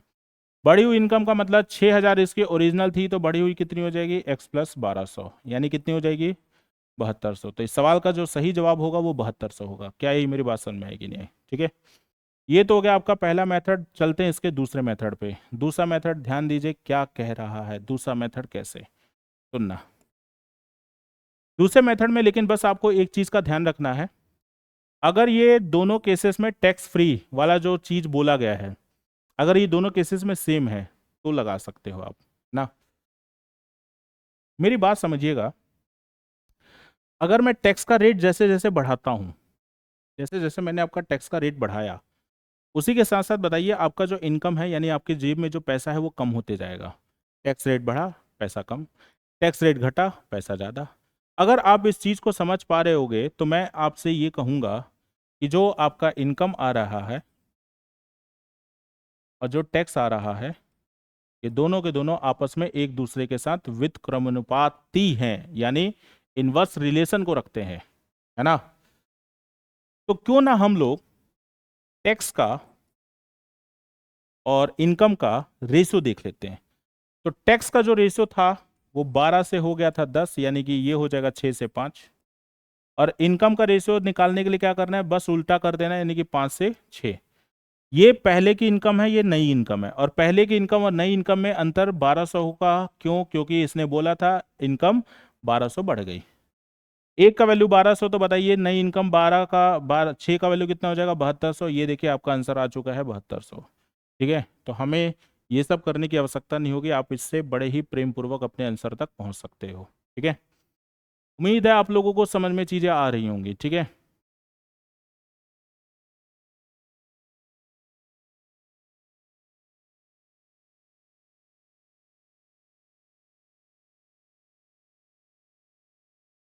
चलिए बढ़ते हैं अगले सवाल की ओर। काफी प्यारा सा सवाल है ना। चलिए देखते हैं कितना प्यारा सा सवाल है, पता चलेगा अभी ना। एक गांव की जो पॉपुलेशन है वो 12,960 सॉरी रुपए बोलने जा रहा हूँ, 12,960 है ना, जिसमें कि 7/12 ऑफ देम आर मेल्स, यानी जितनी पॉपुलेशन दी गई है उसमें से 7/12 जो हैं वो पुरुष हैं। ठीक है, और बाकी जो शेष हैं वो महिलाएं हैं। 45% पुरुषों का शादीशुदा है, यानी कि जितने पुरुष होंगे उसमें से 45% पुरुष जो हैं वो शादीशुदा होंगे। ठीक है, all marriages are monogamous. All marriages are monogamous का मतलब क्या होता है? ऑल मैरिजेस आर मोनोगेमस का मतलब होता है एकल विवाह। एकल विवाह का मतलब यानी कि हर एक पुरुष ने एक महिला से ही शादी की होगी, चाहे यूं कह लो हर एक महिला ने एक पुरुष से ही शादी की होगी। ठीक है, और ये बोला भी गया है कि सभी लोग जो है वो अपने स्पाउसेस के साथ ही रह रहे हैं। देख रहे हो, क्वेश्चन बनाने वाला भी है जो है कितना ज़्यादा अपडेटेड है आज के जनरेशन को लेकर। उसे पता है कि भाई आज लोग शादी तो कर लेते हैं लेकिन हाँ साथ में नहीं रह रहे हैं। कोई कोयम्बटूर में जॉब कर रहा है, तो कोई दिल्ली में जॉब कर रहा है, कोई अमेरिका में है, तो कोई इंडिया में है ना। तो इसलिए देखिए उसने साफ साफ लिख दिया है ताकि आप किसी प्रकार का ये सवाल ना उठा सकें कि हाँ, मान लीजिए कि अगर पति बाहर है, पत्नी बाहर है, अब ये सवाल आप नहीं उठा पाएंगे। ठीक है। What is percentage of female are married, तो बताइए कितनी महिलाएं हैं जो शादीशुदा है, महिलाओं का कितना परसेंट शादीशुदा है, ये आपसे पूछा हुआ है। ठीक है, करते हैं चलिए। सबसे पहली चीज, अगर आप थोड़ा सा ध्यान देंगे तो यहाँ पे लिखा है परसेंटेज, है ना। और मैं अगर आपको बताना चाहूँगा कि जब भी आंसर परसेंटेज में निकाला जाना है, हमें ओरिजिनल नंबर की कोई आवश्यकता नहीं है। याद करिए, मैंने यही तो बोला था आपसे। ठीक है, तो जब हमें उसकी आवश्यकता नहीं है तो हम लोग क्या करेंगे भाई, लेकिन कुछ तो लेना पड़ेगा ना सवाल खत्म करने के लिए। तो टोटल पॉपुलेशन को मैंने 1200 ले लिया। अब बोलोगे सर आपने 1200 क्यों लिया? बेटा 1200 लेने का एक ही कारण था, यहाँ पे 7/12 निकालना है, और 7/12 जब मैं 1200 का निकालता हूं तो बड़े ही प्रेम पूर्वक कटेगा। तो बताइए 7/12 अगर आप निकालना चाहते हैं तो आपके पास मेल और फीमेल आएगा। तो बताइए 7/12 अगर आप इसका निकालोगे तो 700 आएगा, तो ये हो जाएगा 500। देख रहे हो, कैलकुलेशन को बस इजी बनाने के लिए 1200 लिया गया। आपका मर्जी हो तो आप कोई भी वैल्यू ले सकते हो, हाँ, लेकिन उसमें कैलकुलेशन ज़्यादा बढ़ जाएगा, इसकी जिम्मेदारी मेरी नहीं होगी, वो आपकी जिम्मेदारी होगी। ठीक है, अब इसके बाद अगर आप ध्यान दो तो इसमें साफ लिखा हुआ है कि 45% of the male are married, यानी कि 45% जो पुरुष हैं वो शादीशुदा है ना। तो ये बताइएगा मैरिड मेल अगर मैं आपसे पूछूंगा, मैरिड मेल, तो आप 45% किसका निकालेंगे? 700 का। और 700 का 45% अगर निकालेंगे तो बताइए, जीरो जीरो कैंसिल, 7 बचे 35, बचा कितना? 3, 7 चौके 28 और 3 31, 315। 315 पुरुष ऐसे हैं जो शादीशुदा हैं। ठीक है, और सुनिए, जब शादीशुदा पुरुष आए तो हमारे पास शादीशुदा महिला भी आएंगे, है ना। अब शादीशुदा महिला कैसे आएंगी, तो इसके लिए ज़्यादा दिमाग नहीं लगाना है। ठीक है, उसने पहले ही लिख दिया है कि हर एक पुरुष ने एक ही महिला से शादी की है, इसका मतलब महिलाएं भी शादीशुदा 315 होंगी। ठीक, सवाल में आपसे ये बोला गया है कि बताइए कितने प्रतिशत महिलाएं शादीशुदा हैं, तो ये बताइए कि कितनी महिलाएं शादीशुदा हैं। तो आप कहेंगे सर 315 महिलाएं शादीशुदा हैं, और ये 315 जो महिलाएं शादीशुदा हैं, अगर हमें इसका परसेंटेज निकालना है तो इनकी तुलना इन्हीं से की जाएगी, यानी किससे? 500 से। और 500 से जब मैं इनकी तुलना करता हूं तो देखिए 100 कैंसिल हुआ, 5 छके 30, 5 तिया 15, यानी कि सवाल का उत्तर 63%। बी ऑप्शन बिल्कुल सही जवाब। बताओ क्या ये मेरे पॉइंट समझ में आए कि नहीं है? अगर आप ध्यान दे पा रहे होंगे तो देखो मैंने 12,960 को पहले ही नस्ते नाबूद कर दिया था, मैंने उसका इस्तेमाल कहीं भी नहीं किया, है ना। हाँ, लेकिन मैं आपसे ये जरूर कहूंगा कि अगर आप अब थोड़ा सा एक श्योरिटी चाहते हो तो 12,960 का इस्तेमाल करके भी देख लीजिए, आंसर में कोई बदलाव नहीं आएगा, आंसर आपका यही आएगा। ठीक है,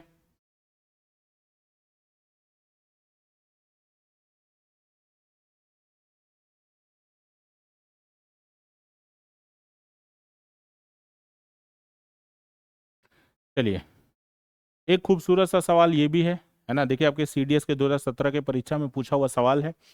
सॉरी, सवाल ने बोला है कि जितनी जनसंख्या है उसमें से 5/9 जो है पुरुष है। ठीक है, आप मेरे को एक चीज़ बताइए, टोटल जनसंख्या हम कुछ मान सकते हैं कि नहीं? तो मैंने कहा टोटल मैंने 90 माना। क्यों 90 माना? आप देख सकते हो 5/9 दिया है। ठीक है, इसमें से पुरुष और महिला अलग कर लो, तो 5/9 अगर मैं 90 का निकालता हूं तो ये आ जाएगा 50, तो ये आ जाएगा 40। ठीक, फिर बोला है कि 30% मेल आर मैरिड। बताइए 30% मेल आर मैरिड, तो मैरिड मेल मेरे को निकालना हो, मैरिड मेल निकालना हो तो 30% मैं किसका निकालूंगा? 50 का। और बेटा 30% 50 का निकालने पे 15 आता है, ये मैरिड मेल आ गया। ठीक है, अब बारी है मैरिड फीमेल की। मैरिड फीमेल बताइए कितनी होंगी? 15 ही होगी। अब बोलोगे सर इस सवाल में तो ऐसा कुछ लिखा नहीं है। देखिए सवाल में लिखा हो तब तो कोई बातें नहीं है, सवाल में नहीं भी लिखा हो, याद रखेगा हम लोग पढ़ाई में जो भी चीज़ करते हैं वो हर चीज़ को आइडियल मानते हैं। आइडियल से मेरा मतलब ये है कि हम इसमें भी हम यही मान के चलेंगे कि हर एक पुरुष ने एक ही महिला से विवाह रचाया होगा। क्या ये मेरी बात क्लियर हुई कि नहीं हुई? ठीक है, अब बताइए सवाल ने क्या डिमांड किया है। इसने बोला है कि बताओ अनमैरिड फीमेल का परसेंटेज, लेकिन लेकिन लेकिन अनमैरिड फीमेल का परसेंटेज हमें टोटल पॉपुलेशन में बताना है, ठीक है। बस इसी में गलती हो सकती है बच्चों से, ठीक है। अब बताइए मेरे को, शादीशुदा महिला कितनी है? आप कहेंगे सर 15। तो बताइए अनमैरिड, अनमैरिड फीमेल कितनी होंगी, कैसे निकलेगा? तो बताइए, टोटल महिला है 40, शादीशुदा है 15, तो कुंवारी कन्या बची 25। और इस 25 की तुलना बच्चे क्या कर देते हैं, 40 से कर देते हैं। 40 से होता, लेकिन तब होता जब बोला होता अनमैरिड फीमेल परसेंटेज।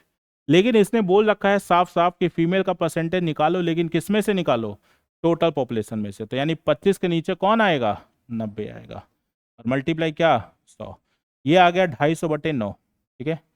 250/9 को अगर मैं चेंज करूंगा तो 9 दूनी 18, 9 सत्ते 63, बचा 7/9। यानी सवाल का उत्तर सी ऑप्शन बिल्कुल सही जवाब। बताइए।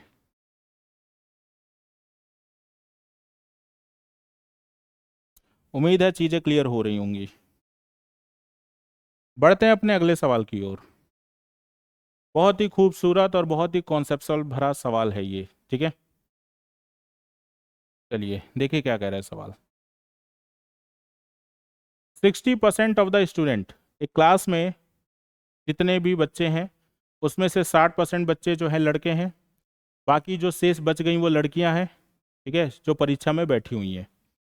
80% लड़कियों ने 40 अंकों से ज़्यादा प्राप्त किया है, ठीक है। चलो यहाँ तक ठीक है। फिर इस लाइन में इसने एक शब्द का इस्तेमाल किया, इसने बोला 60% ऑफ द टोटल बच्चा, यानी कि 60% पूरा बॉयज गर्ल्स मिलाकर वो बच्चे हैं जो 40 से ज्यादा स्कोर करते हैं उसी परीक्षा में। तो सवाल में आपसे बोला है कि उन लड़कों का फ्रैक्शन बताइए जिनके नंबर 40 नहीं तो उससे कम प्राप्त होते हैं, ठीक है। ध्यान दीजिए, सबसे पहली चीज, जैसे बच्चे सोचते हैं सर टोटल क्या मानो, बेटा एक चीज जरा बताइए, आंसर हमको किस में चाहिए? फ्रैक्शन में। फ्रैक्शन एक रेशो ही होता है ना। और मैंने आपसे बोला था जब भी आपको आंसर रेशो या फ्रैक्शन या परसेंटेज में चाहिए होगा तो आप यहाँ पे टोटल कुछ भी मान सकते हो, क्योंकि इसका जो आंसर है वो वैल्यू डिपेंडेंट नहीं होगा, ठीक है। तो आप बताइए कि मैंने अगर टोटल 100x मान लिया, ठीक है। अब 100x में से लड़के हैं 60%, ये लीजिए बॉयज, ये लीजिए गर्ल्स। लड़के हैं 60%, तो लड़कियां हुई 40%, ये लीजिए। इसके बाद इसमें देखिए जितनी लड़कियां मौजूद हैं उसमें से 80% लड़कियों ने 40 से ज्यादा स्कोर किया। अच्छा ये बताइए, ये जो डाटा है इसको मैं आगे और बंटवारा कर सकता हूं। कुछ लड़कियां ऐसी हैं जो 40 से ज्यादा स्कोर करती हैं, तो जाहिर सी बात है कुछ ऐसी होंगी जो 40 के बराबर नहीं तो उससे ज्यादा अंक प्राप्त कर रही हैं। और क्या लगता है कि ये जो कैटेगरी है ये कैटेगरी क्या लड़कों में नहीं होगी? बिल्कुल होगी। तो हमने यहाँ पर भी वो कैटेगरी बना ली, 40 से ज़्यादा स्कोर वाले लड़के और 40 के बराबर नहीं तो उससे, सॉरी ऊपर नहीं मैंने गलत बना दिया, नीचे, नीचे, यहाँ पर भी नीचे।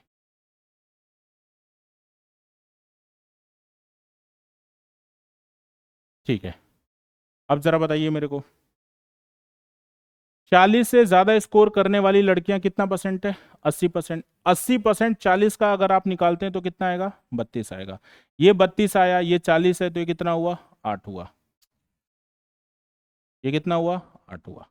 ठीक है, अब बारी है हम लोग लड़के निकाले कैसे, यहां तक पहुंचे कैसे। अब यहां तक पहुंचने के लिए इसका डाटा देना चाहिए, लेकिन इसने दिया तो है नहीं, लेकिन इसने एक डाटा लिखा हुआ है, देखिए। अब पढ़ते हैं हम लोग उस डाटा को। अगर आप यहाँ पे ध्यान से पढ़ेंगे तो इस डाटा में लिखा है कि 60% ऑफ द टोटल बच्चा, 60% ऑफ द टोटल बच्चा मतलब किसका? 100 का। और अगर मैं 100 का 60% निकालता हूं तो आप कहेंगे सर 60 ही आएगा। और ये 60 कौन से बच्चे हैं? ये 60 वो बच्चे हैं जो 40 से ज्यादा स्कोर कर रहे हैं। और याद रखिएगा ये 60x जो है ये टोटल बच्चे हैं, बच्चे मतलब लड़का लड़की इसमें दोनों होंगे, यानी इसमें 40 से ज्यादा वाला लड़का भी होगा, 40 से ज्यादा वाली लड़की भी होगी। और 40 से ज्यादा वाली लड़की कितनी है? 32 है। अगर 40 से ज्यादा वाली लड़की 32 है और टोटल बच्चे 60 हैं तो बताइए ये 28 हुआ कि नहीं हुआ? क्या किया मैंने? मैंने 60 में से 32 को माइनस किया, ठीक। टोटल लड़कों की संख्या जो कि है 60, और 60 में से 28 लड़के ऐसे हैं जो 40 से ज्यादा स्कोर किए हैं, तो 40 से नीचे वाले लड़के कितने हुए? 32 हुए। क्या ये मेरी बात समझ में आई कि नहीं आई? ठीक। अब सवाल में बोला है कि बताओ उन लड़कों का फ्रैक्शन जो 40 या उससे कम लेकर आए हैं, है ना? तो उन लड़कों का फ्रैक्शन जो 40 और उससे कम लेकर आए हैं कितने हैं? 32x। लड़के में से यानी कितने में से? 60 में से। एक्स एक्स कैंसिल, 4 से 8 बार में, 4 से 15 बार में। सवाल का उत्तर 8/15, ए ऑप्शन बिल्कुल सही जवाब। उम्मीद है आप लोगों को समझ में आ गया होगा, नोट कर लीजिए। ये सब देखिए बहुत ही खूबसूरत सवाल होते हैं, ठीक है ना? इसमें बच्चों को कहीं ना कहीं थोड़ा सा एक कन्फ्यूज़न हमेशा बना रहता है, लेकिन थोड़ा सा आप ध्यानपूर्वक सवाल को पढ़िए, सॉल्व करिए, आपका जो भी कन्फ्यूज़न है सब दूर हो जाएगा। बढ़ते हैं अपने अगले सवाल की ओर। चलिए, बोला है कि एक स्टूडेंट है जो कि 43% मार्क्स लेकर आता है, लेकिन वो 72 नंबर से फेल हो जाता है, ठीक है? लेकिन उसी परीक्षा में जब उसने 57% स्कोर किया तो 40 मार्क्स से पास हो गया। तो पूछा कि बताइए परीक्षा में पासिंग परसेंटेज क्या होगा, ठीक है? याद रखिएगा, कोई भी परीक्षा होती है तो उसका एक मैक्सिमम मार्क्स होता है, और मैक्सिमम मार्क्स बेटा हमेशा 100% होता है। बच्चे ने खूब मेहनत की और 43% नंबर लाया, और 72 नंबर से फेल हो गया। इसका मतलब अगर उसको 72 नंबर दे दिया जाए तो वो पास हो जाएगा, ठीक है? वही दूसरी जगह उसके स्कोर 57 थे, ठीक है? और 57% स्कोर लाकर वो 40 से पास हो गया। 40 से पास होने का मतलब होता है जितना उसको पासिंग मार्क्स चाहिए था उस मार्क्स से वो 40 नंबर ज्यादा ले आया। लेकिन अगर मैं उसको जस्ट पास कराना चाहता हूं तो मैं 40 नंबर इसमें से निकाल लूंगा, ठीक है? अब ये भी नंबर आपके पासिंग है, ये भी आपके नंबर पासिंग है, तो दोनों नंबर पासिंग है, तो दोनों को इक्वल कर दीजिए, ठीक है? 57 में 43 गया, बताइए 57 में 43 गया तो भैया 7 इधर है 7 उधर है, यानी कि 14। और 40 और 72 को जोड़ दीजिए, भाई ये प्लस होगा ना इधर आके, 2 और 7 4 11। 14% का वैल्यू 112, 1% का वैल्यू 8, 100% का वैल्यू 800। अगर सवाल ने ये पूछा होता कि ये परीक्षा कितने अंकों की है तो आंसर होता 800। लेकिन सवाल ने पूछा पासिंग परसेंटेज। अब सुनिए पासिंग परसेंटेज कैसे निकलेगा। ये बताइएगा कि ये जो नंबर है ये वाला ऑलरेडी परसेंटेज में है। अगर मैंने इसको परसेंटेज में चेंज कर लिया तो मेरा आंसर परसेंटेज में आएगा कि नहीं आएगा, बताइए कैसे करूंगा? तो ये इसकी तुलना किससे करूंगा? वही मैक्सिमम मार्क्स 800 से, और मल्टीप्लाई क्या 100, 0 0 कैंसिल, 8 से कितने बार में 9, और 43 ये 9, ये टोटल कितना 52%। 52% का मतलब 0.52, यानी सी ऑप्शन बिल्कुल सही जवाब। यही आपसे पूछा गया था,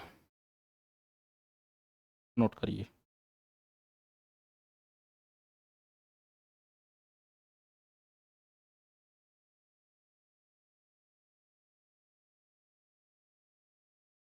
चलिए सेम क्वेश्चन, ठीक है, वैसा ही एकदम, कुछ नहीं है इसके अंदर भी ना।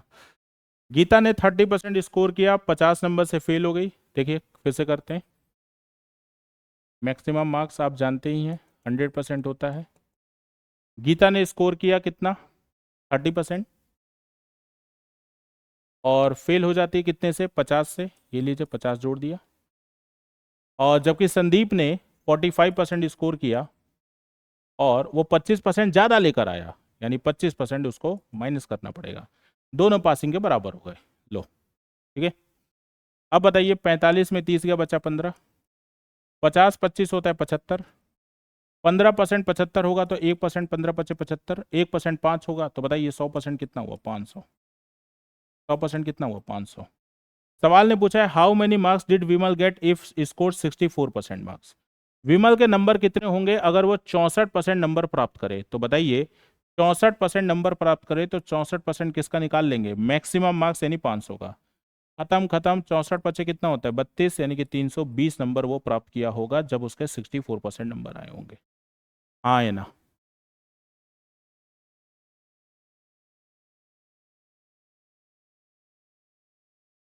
चलिए, बहुत ही खूबसूरत सवाल जो कि आपके चुनाव पे आधारित है, और इसको हम लोग करते हैं बहुत ही एक अच्छे तरीके से, ठीक है? और यहाँ पर जो मैं आपको बताऊंगा इसका पहले बेसिक भी बताऊंगा, उसके बाद इसमें कुछ शॉर्ट जो हो सकता है वो भी बताऊंगा, ठीक है? ध्यान दीजिएगा। चलिए, सबसे पहले देखिए, कभी भी कोई भी चुनाव होता है तो हमारे पास सबसे पहले बन के तैयार होता है वोटर लिस्ट, जिसको बोलते हो मतदाता सूची। मतदाता सूची को मैंने 100x मान लिया क्योंकि इस सवाल में गायब है मतदाता सूची। ठीक है, अब बताइए कितने परसेंट लोगों ने वोट नहीं दिया। तो आप कहेंगे सर 20%। 20% लोगों ने वोट नहीं दिया तो बचे कितने, 80x। और ये जो 80x है ये कौन से हैं, पोल्ड वोट। ठीक, उसके बाद 120 वोट जो है वो इनवैलिड चले गए। तो इसका मतलब ये हुआ, वैलिड वोट अगर हमको निकालना है तो पोल्ड वोटों में से इनवैलिड वोटों को हटाना पड़ेगा, यानी कि माइनस करना पड़ेगा। ये जो आपके पास वोट आया है ये वैलिड वोट है, और यही वोट जो है आपके विनर और लूजर के पास जाते हैं। ठीक है, और यहाँ पे बस एक ही बात ध्यान देने वाली है, यहाँ पर विनर को 41% वोट मिला है, लेकिन ये 41% किसमें से मिला है, वोटिंग लिस्ट में से। अगर जिस बच्चे ने इस सवाल में ये इसमें ध्यान नहीं दिया तो ये सवाल उसका गलत हो जाएगा। ठीक है, तो जरा बताइए 41% किसका निकलेगा, इसका ना, यही गलत है।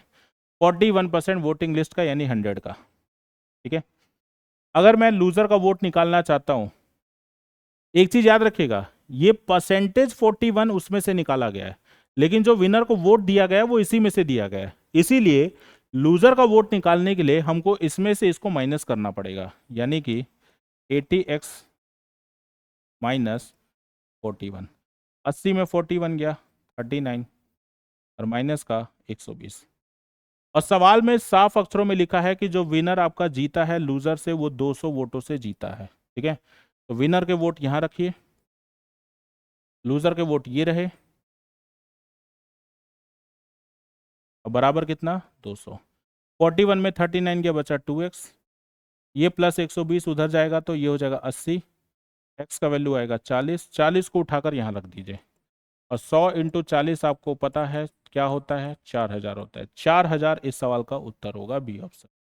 ठीक है, लेकिन हाँ एक चीज ये है कि भैया परीक्षा में इतना सब करना आपके लिए घातक साबित हो सकता है, यानी कि आपका टाइम जो है काफी ज्यादा बर्बाद हो सकता है। ठीक है, तो अब मैं जो ये मेथड बताने जा रहा हूं ये लॉजिकली अगर देखा जाए तो लॉजिकली तो सही नहीं है, लेकिन हाँ इस प्रकार के जो चुनाव के सवाल आते हैं उनमें लगाइए, 100% आपका आंसर सही आएगा। ठीक है, क्या है मेथड, ध्यान दीजिए। देखिए,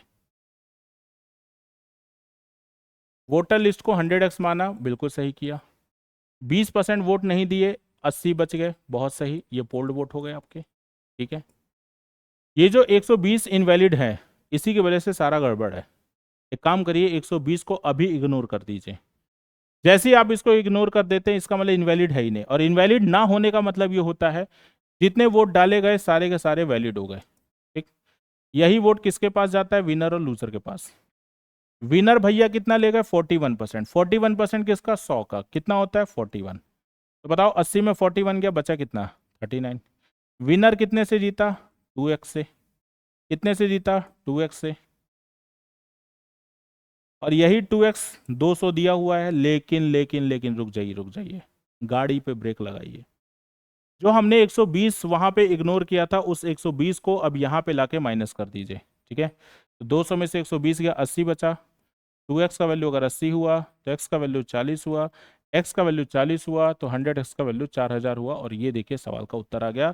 यानी कि जो कैलकुलेशन आप ऐसे जा रहे हो ऐसे ना करके अगर आप ऐसे करते हो तो थोड़ा सा आपका समय बचेगा, और काफ़ी समय बचता है। इसके आप प्रैक्टिस करके जाइए तो एकदम सवाल में आपको मुश्किल से 10 से 15 या 20 सेकंड में आप इस सवाल को ख़त्म कर देंगे। ठीक है, नोट करिए।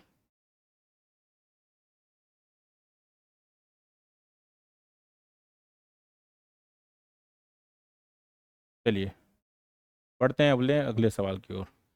ये जो अगला सवाल है काफ़ी बेहतरीन सवाल है, जो कि सेल्समैन पे बेस्ड क्वेश्चन है। ठीक है, और सेल्समैन के जो क्वेश्चंस है ये बहुत टाइम टेकिंग होते हैं, लेकिन हाँ यहाँ पर मैं आपको बेसिक भी बताऊंगा और इसको शॉर्ट में कैसे निपटाया जाता है ये भी बताऊंगा। ठीक है, ध्यान दीजिए। सबसे पहली चीज, जैसा इसने बोला है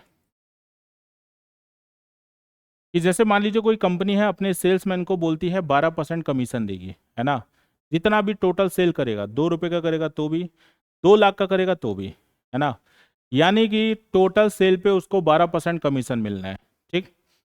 लेकिन इस सवाल में हमें टोटल सेल नहीं पता, वही हमको निकालना है। ठीक है, तो मैंने कहा टोटल सेल को हमने एक्स मान लिया। ठीक। अब बारी है कमीशन की, तो बताइए कमीशन अगर निकालने जाएंगे तो 12% ऑफ किसका, एक्स का, भाई टोटल सेल का 12%। ठीक है, लेकिन कंपनी के मालिक ने उसको एक और लालच दे रखा है।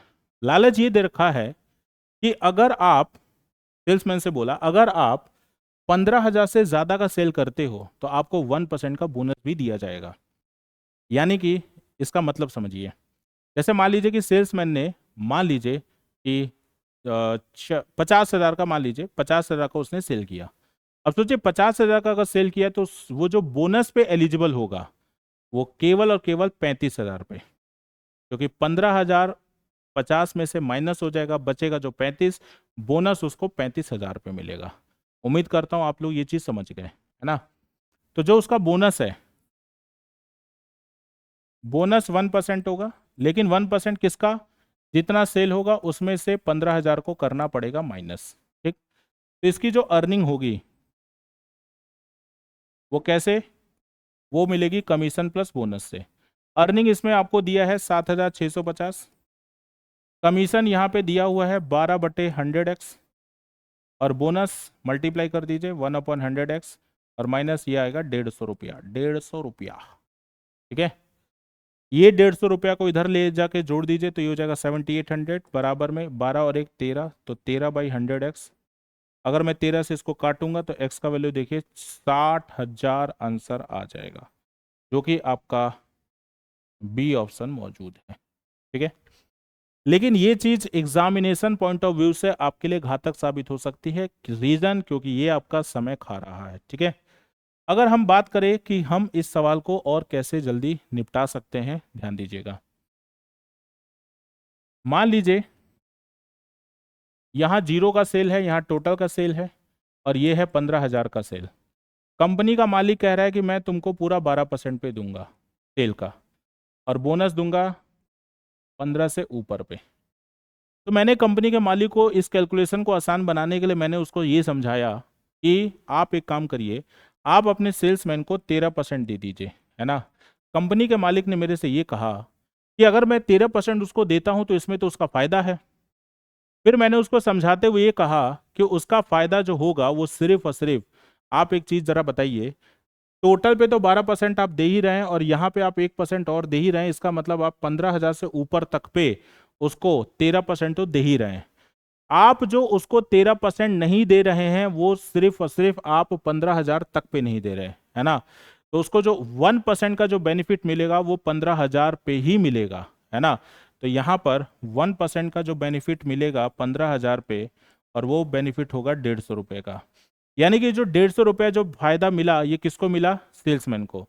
सेल्समैन को फायदा मिलने का मतलब जो उसकी अर्निंग है वो पहले की तुलना में 150 रुपये बढ़ जाएगी, और बढ़ जाएगी तो जितनी भी अर्निंग हो रही है यानी कि 7,650, उसमें 150 रुपये जोड़ दीजिए। ठीक है, ये हो जाएगा 7,800। तो 13% का वैल्यू कितना आएगा, 7,800। तो 1% का वैल्यू कितना आएगा, 600। तो 100% का वैल्यू कितना आएगा, 60,000। और ये देखिए सवाल का उत्तर आपका खत्म हो चुका है, बी ऑप्शन बिल्कुल सही जवाब।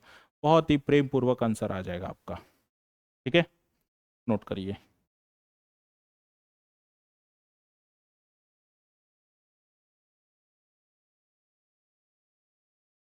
चलिए, एक क्वेश्चन देखिए सेम ऐसा ही है, इसको हम लोग सेकंड वाले मेथड से ही करेंगे, फर्स्ट वाले से आप घर पे जरूर ट्राई करिएगा। ठीक है, क्या कह रहा है क्वेश्चन, ध्यान दीजिए। कमीशन उसको मिला है 9%, है ना। कमीशन कितना मिल रहा है, 9%। यानी यहां से लेकर यहां तक, 0 से लेकर टोटल सेल पे उसको 9% का कमीशन जाएगा सेल्समैन को, और 20,000 से ऊपर पर 1% का बोनस जाएगा। तो मैंने कहा 9 ये 1 ये टोटल 10%। अगर मैं 10% देता हूं तो उसको 1% का बेनिफिट मिलेगा कितने पे, देख सकते हैं 20,000 से ऊपर पे। तो 20,000 पे अगर उसको 1% का बेनिफिट मिलेगा यानी कि 200 का, ये 200 रुपया उसकी सैलरी में बढ़ा दो, यानी कि 6,800 प्लस 200 हो जाएगा 7,000। 10% 7,000, तो 100% आप निकालिएगा तो आंसर आ जाएगा 70,000 और सवाल का उत्तर 70,000। डी ऑप्शन सही जवाब। ये देखिए खत्म हो गया सवाल, है कि नहीं है। उम्मीद करता हूँ आपको ये चीज़ें समझ में आ रही होंगी। चलिए, अब ये वाले क्वेश्चन भी आप लोगों ने देखा होगा कि आपके एग्जाम में अक्सर पूछे जाते हैं, है ना। कैसे इन सब सवालों को किया जाएगा, है ना। और मैं आपको एक क्वेश्चन बेसिक से ही बताऊंगा, ठीक है, फिर इसको शॉर्ट में ही बताऊंगा, ध्यान दीजिएगा। बोला है कि मिस्टर रवि ने अपनी इनकम का जितनी मंथली इनकम है उसमें से 20% उसने अपने घरेलू खर्च में खर्च कर दिए, ठीक है। ये बताइएगा कि जो उसकी टोटल इनकम होगी, टोटल इनकम मैंने 100x मान लिया, ठीक है। इसमें से 20% उसने खर्च कर दिया अपने घर के खर्च में, मैंने अलग कर दिया। और याद रखिएगा इसलिए अलग करना पड़ रहा है क्योंकि अगला जो खर्चा होगा वो बचे हुए में से होगा, ठीक है। अब बचे हुए में से होगा तो 100 में से 20 गया, बचा कितना, 80x, ठीक।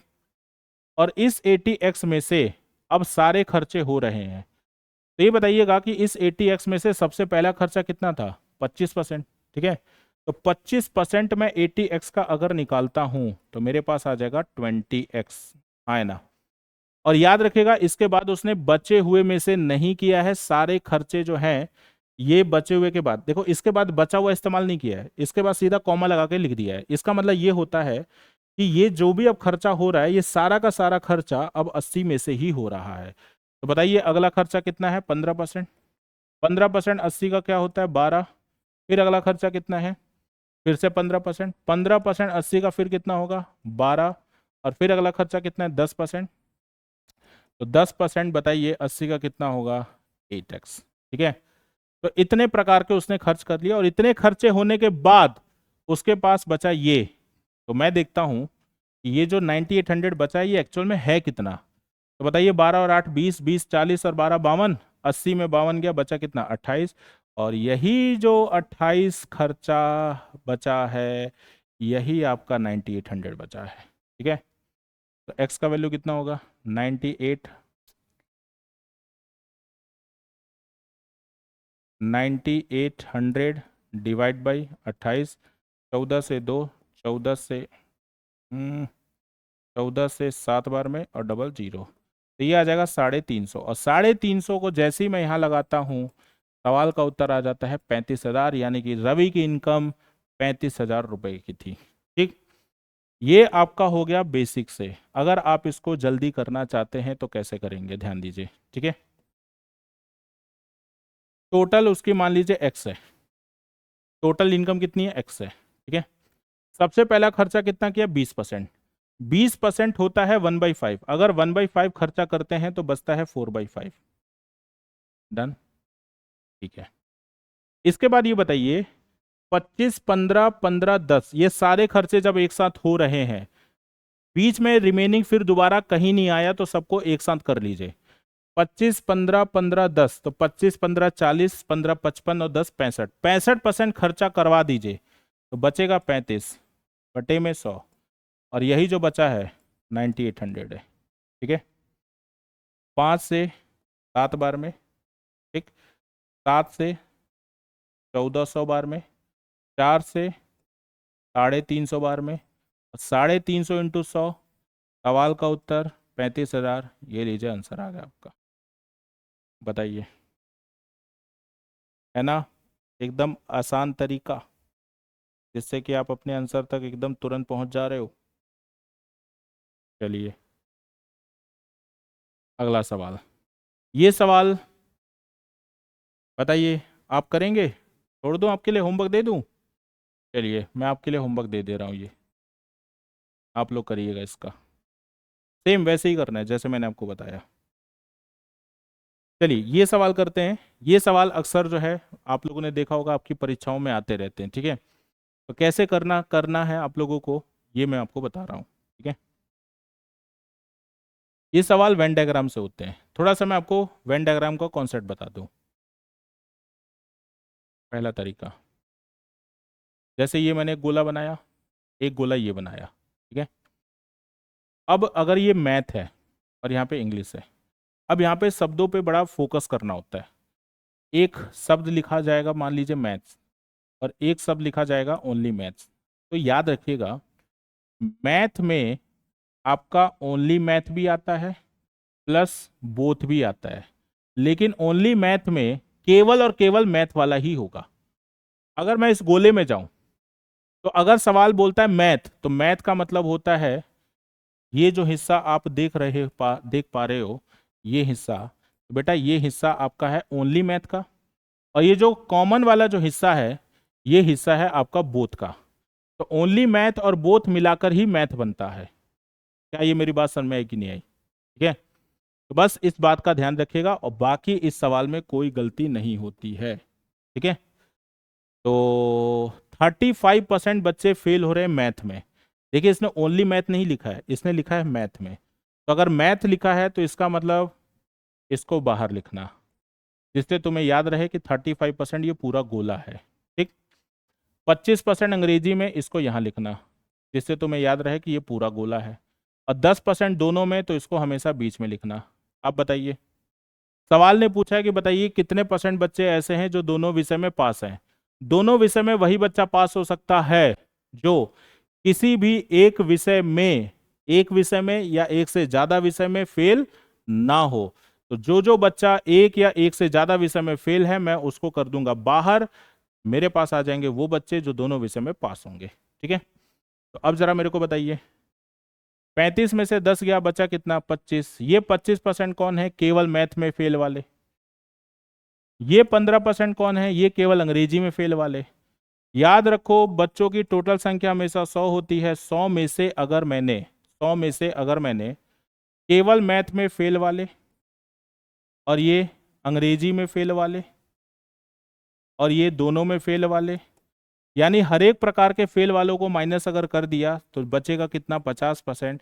और यही वो 50% बच्चे हैं जो दोनों विषय में पास होंगे। ठीक, तो ये था वेन डायग्राम से। अगर आप इसी सवाल को करना चाहते हो बिना वेन डायग्राम के, ठीक है, अगर ऐसा ही सवाल आ रहा है तो क्या करोगे? सुनो, ये जो 35 दिया है इसको 100 में से घटा दो।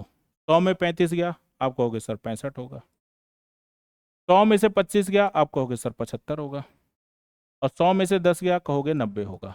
ठीक है, 65 और 75 होता है कितना? 7 6 13, 140 में 90 गया, देखो आंसर आ गया 50। ये देखिए, तुरंत आपका आंसर आपके सामने आ जा रहा है। ठीक है, नोट करिए।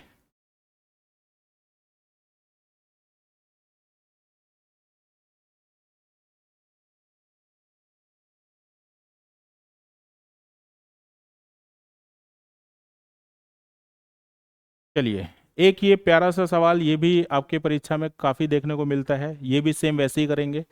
अच्छा, ये बताइए, 60% परिवार के पास गाय है ना, तो आपको लेना है 40। फिर बोला है 30% परिवार के पास बिफेल्लो है, तो आपको लेना है 70। और 15% के पास दोनों है, तो आपको लेना है 85। और जैसे ही मैंने लिया तो यहां से आ गया 7 4 11, 110 में 85 गया 25। यानी ये वो परिवार होंगे जिनके पास ना तो गाय ना तो भैंस है। ठीक, और हमसे ये बोला है कि अगर इस गांव में टोटल 96 परिवार मौजूद हैं, तो बताइए कितने परिवार ऐसे होंगे जिनके पास दोनों में से कोई नहीं है। तो मैं ये कहूंगा 25% परिवार है, लेकिन आंसर हमसे पूछा है नंबर में, तो मेरे को 25% निकालना होगा। 96 का आंसर आएगा 24, ऑप्शन नंबर बी। क्लियर है कि नहीं है? बताइए, क्या ये चीज समझ में आई कि नहीं आई? तो उम्मीद करता हूं कि आप लोगों को आज की क्लास काफी अच्छी लगी होगी। अगर अच्छी लगी है तो जरूर कमेंट करके बताइएगा, और इसी कड़ी के साथ हम लोग फिर से नया टॉपिक लेकर मैं आपके सामने आऊंगा। तब तक के लिए जय हिंद।